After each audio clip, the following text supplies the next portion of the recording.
Well, good afternoon to those on the East Coast. Good morning to anyone on the West. My name is Jonathan Morja here with CallTrackingMetrics. Today we are in for a treat. We've got a couple good guys here to talk about enhancing our customer experiences with Beyond Marketing Attribution, using CTM to enhance these experiences. This is our second annual CallTrackingMetrics Launchpad Summit. We're actually in the middle of day 2 here, so we're going to talk about some cool things today. Just as a reminder, some basic housekeeping items. As we're going through the agenda, if anyone has any questions, feel free to hit the Q&A feature in the bottom of the Zoom window. You can type in any questions you might have. We'll get to them at the end of the session. We definitely have some time at the end for some Q&A, which would be great. All of these recordings are also going to be on CTM Summit sessions. These will be available on the Launchpad website over the next few days. We're also going to send you a link via email as well to the recordings. You guys can watch these when you have some time. Feel free to share some of your thoughts. You can connect with our team and other attendees with the hashtag CTM Summit 21 on Twitter. What else we got? Let's see. Make sure to register for days 2 and 3. We're obviously in the middle of day 2, but we still have a couple more sessions. So feel free to register for any of those if you are interested, and register for day 3 tomorrow. I'll post those registration links into the chat. And then when you register, for anyone that does register on day 3 of the Friday sessions, you'll be entered into a raffle prize. You can win a personalized training session or an account health check with our professional services team. This is a $600 value, roughly estimated around 3 hours. So our professional service team is phenomenal if you haven't used them already. So yeah, feel free to register and get entered into a raffle. But without further ado, I think it could be time to introduce the 3 gentlemen here today. Apparently facial hair was a requirement to speak in this session. So we've got 3 guys here. First one is on the left, Berto Bertolacci, aka Berto. Berto is the director of SEO and Data Enablement at Groundworks. Groundworks is one of our client partners right now. They do a great job with us over the past few years using our software for their company. They're in the market leaders that specialize in residential and commercial foundation repair, crawl space encapsulation, basement waterproofing, etc. Stephen has spent the last 15 years in driving website traffic for numerous different companies, as well as search strategies, analytics, and conversions. So Berto is going to share some great tips and features that he found in CTM growing with us over the years. They started a couple years back and have really escalated to use some of our really cool connections and automation tools here. So can't wait to hear from you, Berto. Welcome aboard, my friend. Thank you. Yeah, and then the guy in the middle there is Jason Smith. So if you've joined some of these last year or this year, you have seen his face and heard his voice throughout many of CallTrackingMetrics, website sessions and partner videos. Jason has over 20 years of telecommunications experience that he brings to our team. His current role is our sales engineer. He is a great friend of mine, especially on the sales front when we do some of our demos to our new clients. But he does a great job matching the very unique customer needs that come across his plate and customize them to the solutions that we offer, helping to meet their business needs. So Jason's been a great partner. He's also had plenty of work experience in the telecom sales industry as well. And then finally myself, who pretty much gets to stop talking after this, which is a good thing for everyone. My name is Jonathan. I'm the inside sales manager here at CallTrackingMetrics. Been with the company almost 4 years now. And I lead our inside sales team, which is a privilege and an honor. So with all of that, I will kick it off to the gentleman here and we'll get started. Thanks, John. Good afternoon, everybody. Thanks again, Steve, for sitting down with us and agreeing to participate and let us grill you here and pick your brain on some of the cool stuff that you've done with CTM so far. I feel like I wouldn't be doing Groundworks justice if I said you were a home service company, just a home services company. If you don't mind kicking us off, tell us a little bit about Groundworks, the background, and kind of what you do in your role with the company. Okay. Groundworks similar to what John said, we fix the foundation issues in people's homes. It's their most important asset that they have. Just when you have your own home and you purchased your own real estate, you want to do everything you can to make sure you keep up with that. So we fix foundation related problems within either cracked foundation, sinking foundation, those type of things. We also deal with basement waterproofing issues, crawl space encapsulation, and just a lot of other related services within there. Groundworks itself is built out of a number of localized brands. We have 18 brands right now that span across 30 different states. So internally, the marketing department, we service all of the different brands and ensure that people are discovering our brands when they have the problems that we can address and we can fix.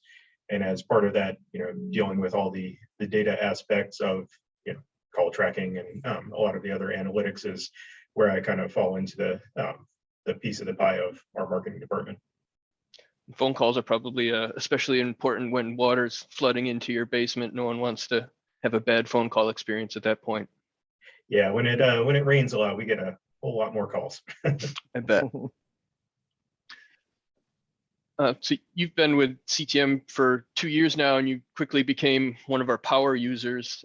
It's not uncommon for someone to come to us for something basic and then uncover a lot more under the hood that you can do. Do you remember when you were shopping for a solution 2 years ago, what your immediate objectives were at the time? What was the need that you were trying to fill?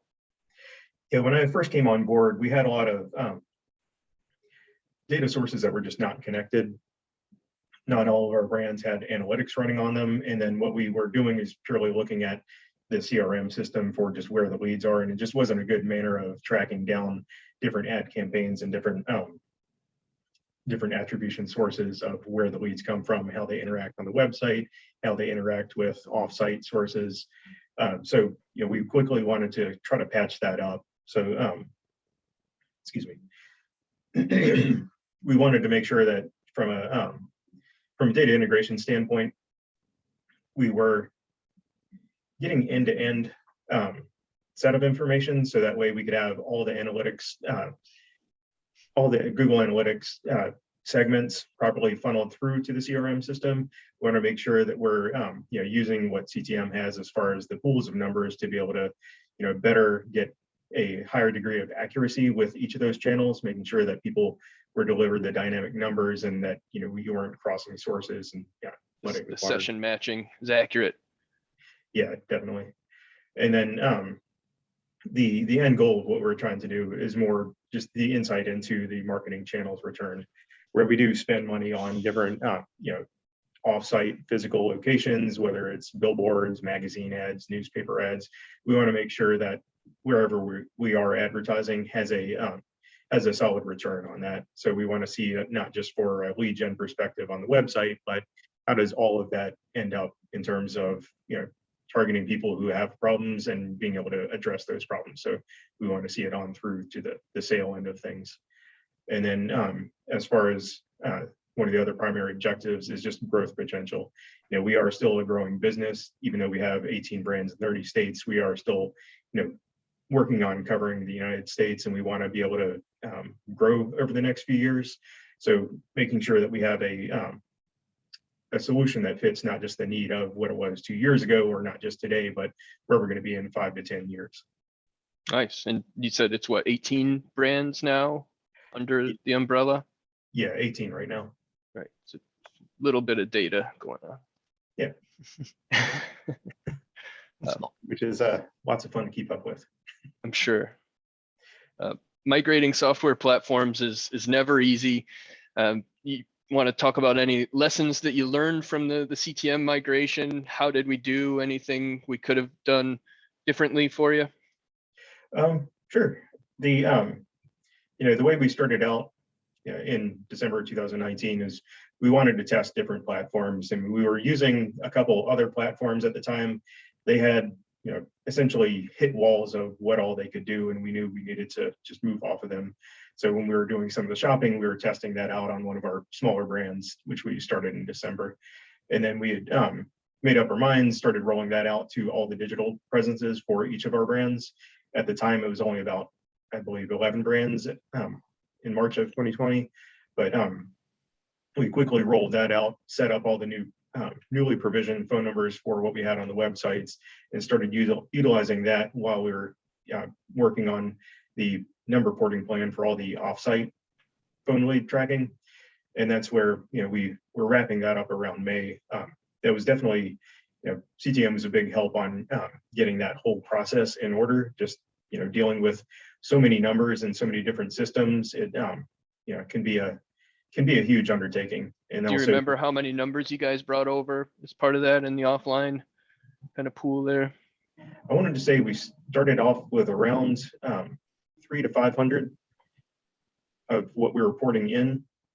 And then with each brand that we acquired along the way, there was another, 100 or 200 phone numbers that we would port in. So it quickly grew.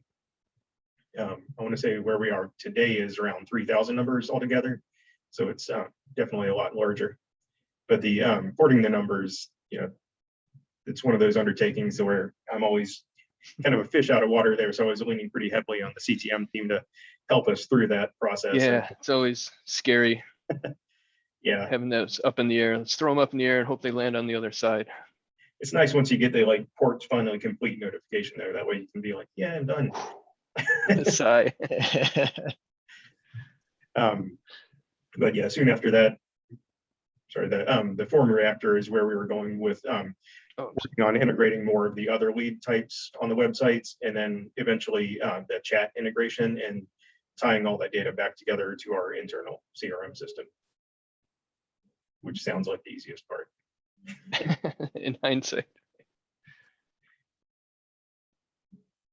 But yeah, as far as the key considerations, number one was switching the focus of not just lead gen. We do have websites, we do have offsite advertising, but we wanted to be more than just cramming the call center full of leads. We wanted to make sure that we're targeting people who have the housing problems that are going to end up converting. So we measure that more based off the appointments that get set. So that way the call center, they want to, talk to the people and find out, is it a problem that they have that we can address? And are they in the service area? So the basic qualifying questions. So we wanted to make sure that that was the primary goal of how we were driving not just leads, but appointments that they would set. And that's where it gets into more of just the CRM data, how that ties back to the call data. With the porting and the setup of the tracking numbers, just the volume of how many numbers we have seems to be a constantly daunting task. So making sure that they get set up properly with each acquisition, and just that all the numbers flow into CallTrackingMetrics, so that way we can track them all the same way. And then with the development aspects of setting up the triggers and Lambda functions, we use that a lot for the combination of how we're sending in the form and chat leads to how we pass over all the attribution data from CallTrackingMetrics to our CRM system, and also back from our CRM system to CallTrackingMetrics. So that way we have the IDs on both sides. So when we're reporting on things, we can true up the numbers pretty easily. Awesome. And I'm going to grill you more on that here in a couple minutes. So the next question I have for you here is, I've been working for CTM for 6 years now, and I still have aha moments all the time as I find new ways to connect pieces and build new automations, get better data in and out and around all of these activities that are happening or capable of happening in CallTrackingMetrics. Do you remember any particular earth-shattering discoveries that you made as you got acclimated to the CTM platform and found your way around? I mean, one of the earth-shattering discoveries was just how much volume we had altogether, not just with lead calls, but being able to kind of dive into what other types of activity there was on the phone line. Some of that dealt with spam prevention, some of it dealt with what we have as far as existing customers and service-related conversations, but also then the other main part that we're concerned with is new customers and leads that end up as appointments. So being able to tackle that type of volume at ease was pretty huge to us. And as you can see on the numbers here, what is that? 49. Sorry, my screen. Yep, almost 500,000. Yeah, which is way more than I thought there would be in a small time period. So, you know, CTM, you know, having some of the spam filtering options helps out quite a bit. I was kind of surprised that the amount of just crawlers that would hit a website, find all the phone numbers, and then just start calling it for no apparent reason. You know, there's just an awful lot of that out there, and helps to be able to clean it up. And then one of the other key discoveries here is more just how it impacts what we're doing day to day. You know, where you end up with tunnel vision is when you end up looking at just a single channel and how it behaves by itself, without joining together the different efforts that you have in some of the offsite campaigns and how they impact some of the onsite campaigns. Branding is a little bit of that.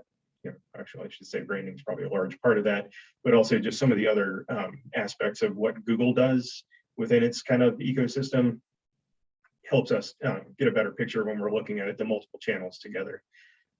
Just off to the right here is just one of the examples. You know, Google has your basic search for foundation repair, but then it has multiple points of entry where you can have the different phone numbers showing up either on Google directly or linking through to our site to be able to be tracked.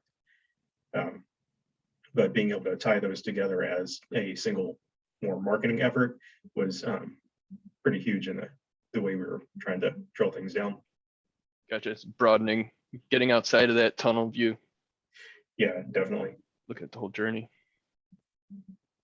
Yeah, and here's one of the examples. The red and the blue bars on the bottom, those ones are the on-site, and then the green would be more off-site related to some of the other search components.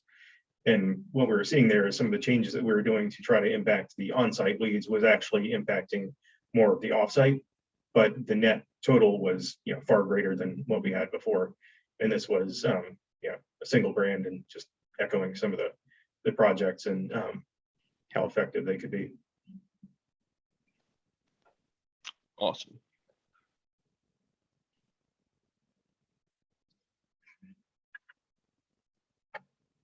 And then I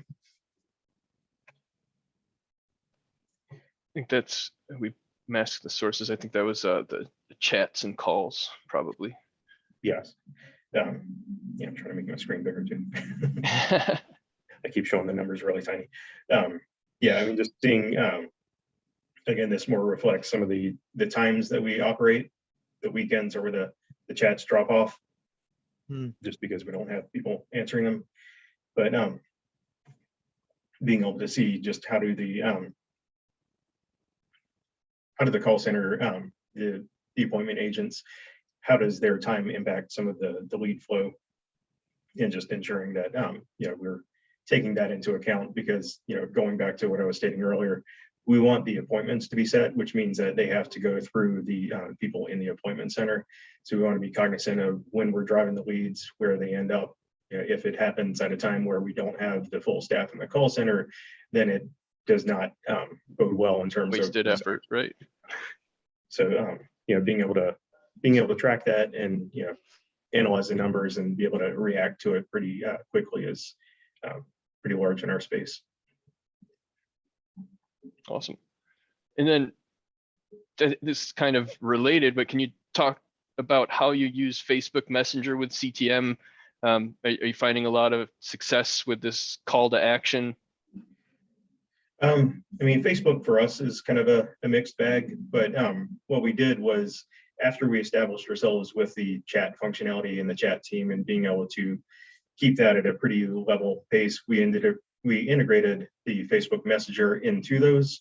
Some of the lessons learned there were when we are advertising on Facebook, the form lead submission tends to reign supreme there. What we were ending up with the chats was just kind of you know, smaller amounts. It was still good to have, but the volume just was not there for Facebook specifically, but was there for on-site traffic. So what we're looking at here on this graph is not limited to Facebook, but more how the chat function works, where we were able to tune it to the audience a little bit better. And again, you know, not knocking Facebook or anything, it's just, you know, their platform tends to have its own little odds and ends we wanted to make sure we were catering to those chats, but the on-site chats ended up raining out. On this graph, you can see the chat is a very small percentage of the total. The green would be the phone leads coming in, the red would be the form leads, and chat in blue. But what chat was able to do more specifically is not have as much duplication in the repeat calls and be unique to people that really wanted to set that appointment. So where we would have that green line be pretty high, if you look at the global unique numbers, it does whittle down pretty quickly. So we would go from 22,000 down to 9,000 uniques. And that's just the nature of a phone call compared to the nature of a chat. Oftentimes when people are typing it out and getting real-time feedback, they tend to get all the information out at once, which is pretty amazing in terms of having a solid quality lead with the appointment set all in the same instance. Yeah, that's great insight. Yeah, and the forms are just more sitting in the middle. They have a little bit of repeat contacts. Some of those form contacts also call in, and it's more of a matter of when our customer submits their information in a form, there's a lag time between when they get the contact coming back, and that's where chat really helps to facilitate that conversation. And it's more the conversation happens at the customer's pace. So if they're still looking on the website, looking at their basement to see what the problem is, to figure out how to describe it, they get a little bit more direct feedback with the agents at a pace that doesn't feel rushed. That makes sense. And I would say with chats, the some of the more harder lessons learned similar to Facebook is it's not always put it on the page and it works amazingly. So there's a lot of finding what fits for your customer base. We had to do a lot of testing before we got to the more optimal type of setup. I found the sweet spot. Yeah. Awesome. Very cool insight. Next up here, if you don't mind telling us a little bit about Bizwiz, your proprietary software. How does Groundworks use it? How have you guys connected it to CTM? Okay. A little bit of history about Bizwiz and Groundworks is many years before I started, Bizwiz was a product that was sold to other foundation repair companies, and then has since been become more of the internal tool for our CRM system. It's where we store all the job story information, where we store all the customer information, the lead information. So it's kind of, for the business, it's our one-stop data source for where the majority of the data sits. So when we were integrating CallTrackingMetrics and everything else, we wanted to make sure that we're tracking the full customer funnel. So again, not just looking at the lead itself, but what does that amount to in terms of the appointments that we set, down to when the people actually show up to do the job, and then making sure that they complete the job and everything else. So we want to see that full story. And a large part of how we did that, I think I mentioned it a little bit earlier, but when we integrated the form reactor, we also integrated the using the Lambda function, the ability to pass all the data through from CallTrackingMetrics to the CRM system. So we were looking at not just the phone record, not just the lead form, but also the integrations that we had between CTM, Google Analytics, Google Ads, and all those. So we could pass all that information all at once. And likewise, we pass it back to CallTrackingMetrics to make sure that it has the CRM unique IDs for those customers. The other key uses here, communication between the teams. Ultimately, the reporting matters. It's not just marketing here. We have a lot of people that are out in the field, people that drive the trucks out to the job sites, and then their managers that want to see not just what marketing did, but what is the net effect of everything, of the way we are pulling people in to get the work done, whether it's from a geographic perspective, or whether it's city center, or whether it's on the outskirts. A lot of that information that sits in the system kind of impacts their ability to do work more efficiently. And then the Lambda functionality, I think, is probably my favorite thing to keep coming back to. Is it was really a lifesaver for us, just being able to not just rely solely on a kind of out of the box integration, but be able to add custom functionality to the way that we were operating. And when we started using it, we did not start with everything in mind. So we did have to kind of come back and retool the system. Iterate on it. Yeah, and it did take a while before we got it to where we are today. But at the same time, we were starting off on a good path and able to pass in to start with the form information with a nice effect. Awesome. So the Lambdas are serverless cloud computing capability within the CallTrackingMetrics contact center plan. And so what we've done with that is we take all the activity that's happening in CallTrackingMetrics and we post it out to a Bizwiz API endpoint where they can ingest all of the data, and you write all of the functions and the criteria in the Lambda. So that's been a really big win for us, and it's helped us solve a lot of problems. It's that extra puzzle piece that we need to do a lot of cool things. Yeah, also solved some of the other timing issues that we have. Sometimes the Google Analytics was slow to give up the information, and being able to configure that in how we fire off the Lambda functions was really helpful to kind of solve some of our data lapse issues. Awesome. It's great to hear. So up next here, we wanted to ask what's the 2022 roadmap look for Groundworks? Anything exciting that you guys have that you're okay talking about? Yeah, I mean, one of the similar things to the chat functionality is testing out the different contact methods. What we have out there today is kind of put everything on there and make sure it doesn't have a negative impact, but it's not fully fleshed out in what is the I guess the most helpful to the person. Our business is kind of obtuse. We talk about foundation repair like it's pretty commonplace, but it's really not. When somebody has one of these problems, it starts off with they have a few key problem signs, and they're trying to research what causes that problem, and that eventually leads them down the path of the things that we fix. But there's a lot of questions along the way, and we want to make sure that we're not trying to be overly salesy with the information that we present, but help to guide them through the process so that way they end up having an appointment set for doing the inspection. So the testing the different contact methods kind of rolls into how we present the information, how we write the content, how we deal with a lot of the soft touch points of the user journey. And then with the ad channel refinement, much of what we had been doing this year is building out the infrastructure for just a better suite of reporting, and then looking at just different ad channels and how do we improve on each one. So it's taking the data we have been collecting, taking the data that we have been passing along between the different systems, and being able to more just use that as actionable information. Awesome. And both sound like things that will never stop, probably be on the 2023 roadmap too. Yeah, it always seems to just get bigger and information that goes deeper. Nice.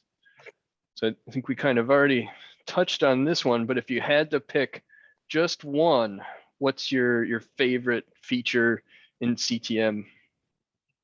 Yeah, the Lambda function is definitely it's a lifesaver. Just being able to pass and handle more customized scripting is just pretty gigantic.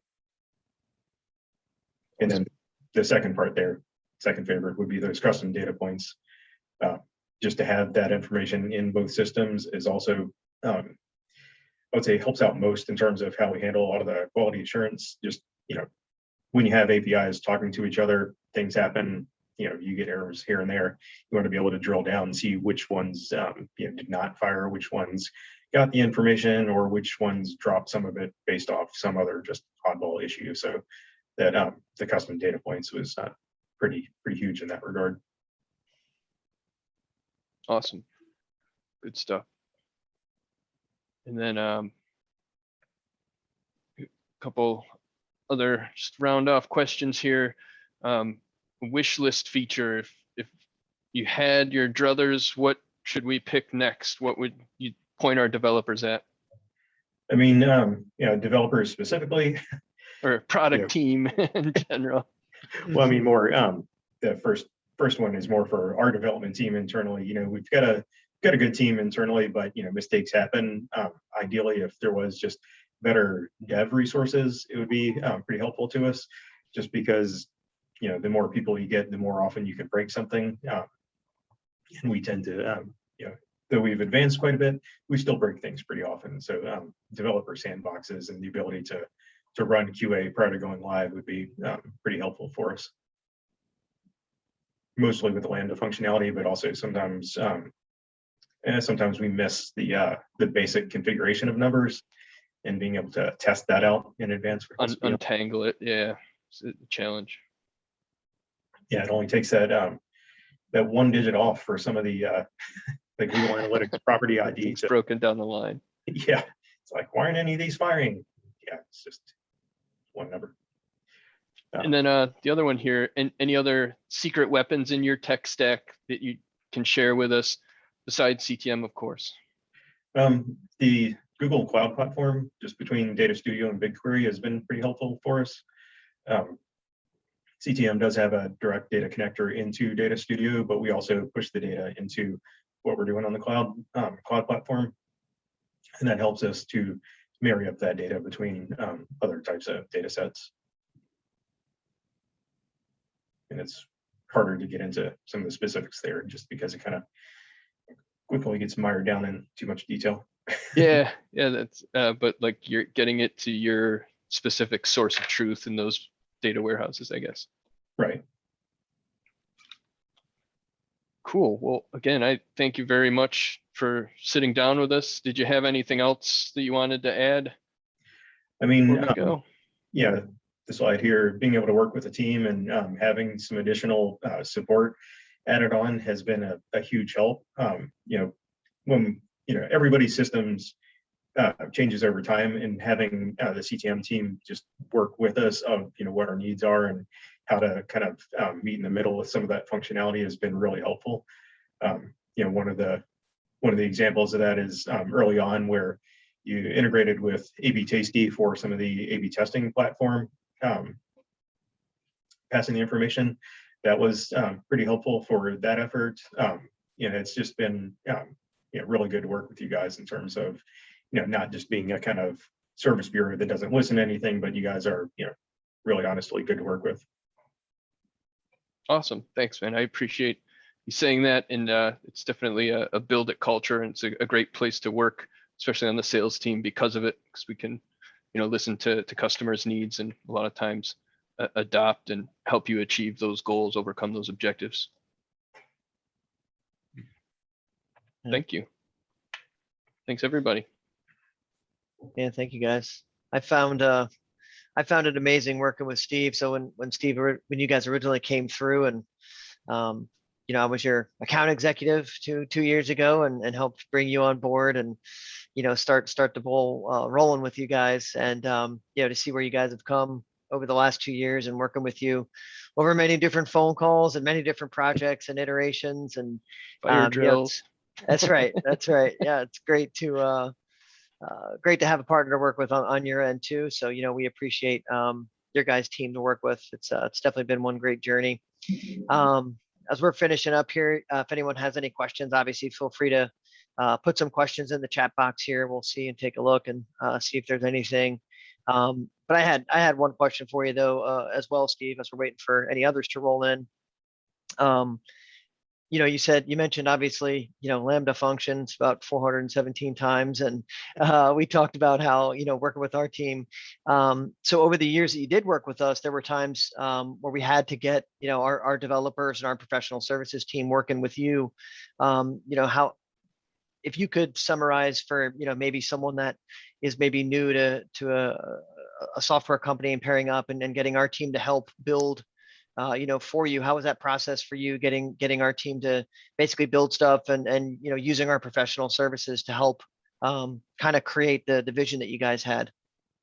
Definitely really helpful. I know early on when we were first making the transition, we had some of the professional services to help with the porting process, because that would have taken me forever had I just jumped in and tried to do it all myself. So that was definitely really nice to, just have the guide through the process and be able to help to Safety manage net. this stuff. Yeah. But yeah, I mean, that was huge. And then as we got into more of the technical issues, being able to to work out the best solution for that was pretty huge. I mean, just with Google Ads and Google Analytics doing their own thing, it's hard to jump into a system like what Google has and make sense out of everything. So it really helps to have you guys be able to help bridge that kind of technical gap there. Yeah, I agree.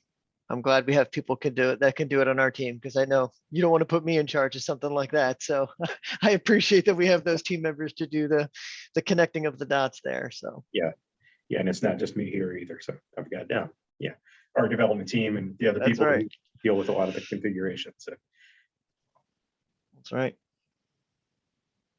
Awesome. I don't see any other questions in the Q&A. Thanks a lot, guys. Again, appreciate it very much, Steve, Jonathan, and everyone. Enjoy the rest of the summit sessions. all right, thank you for your time. Yeah, absolutely.